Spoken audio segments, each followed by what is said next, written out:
And so they recently took away the pay raises for the nurses, which is unfortunate, and I can sympathize on both sides because a hospital without money isn't going to be open for very long, but on the other side, a hospital without nurses is just a graveyard.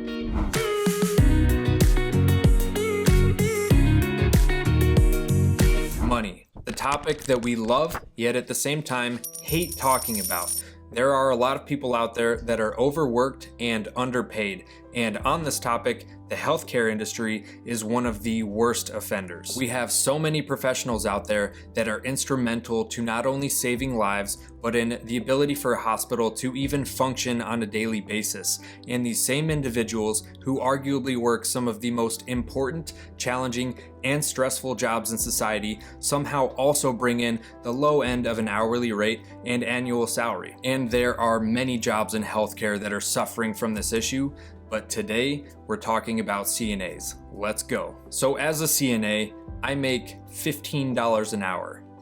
Not great, yet it's probably the second hardest job that I've ever had behind the Marine Corps. There are plenty of jobs out there that have historically been minimum wage positions that start out paying more than this. A high school student behind the counter of a fast food restaurant could potentially be making more than I make as a CNA, and this is utterly ridiculous. The low wage of a CNA is really just a kick in the face. It conveys a lack of value, respect, and appreciation for the service that we provide, as if we weren't essential for the successful operation of a hospital. Yet, our emergency department descends into chaos every time that we aren't adequately staffed with CNAs. Now, I think it's important to clarify what I'm not saying here.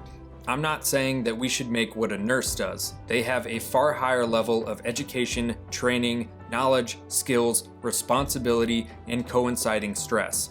They should absolutely make more than we do. However, they should be making more than what they are. And related to that, several months ago, amidst the pandemic, our nurses were given a raise. And it's no secret that in that time, our hospitals were getting crushed. They had to do everything that they could to simply survive. And this includes taking steps to maintain adequate staffing to treat the overwhelming influx of patients. As a result, however, our hospitals have been hemorrhaging money, and recently they've had to make difficult decisions to address that. And so they recently took away the pay raises for the nurses, which is unfortunate, and I can sympathize on both sides because a hospital without money isn't going to be open for very long, but on the other side, a hospital without nurses is just a graveyard. And with this pay reduction, the nurses are outraged, and rightfully so, by the way. I get it.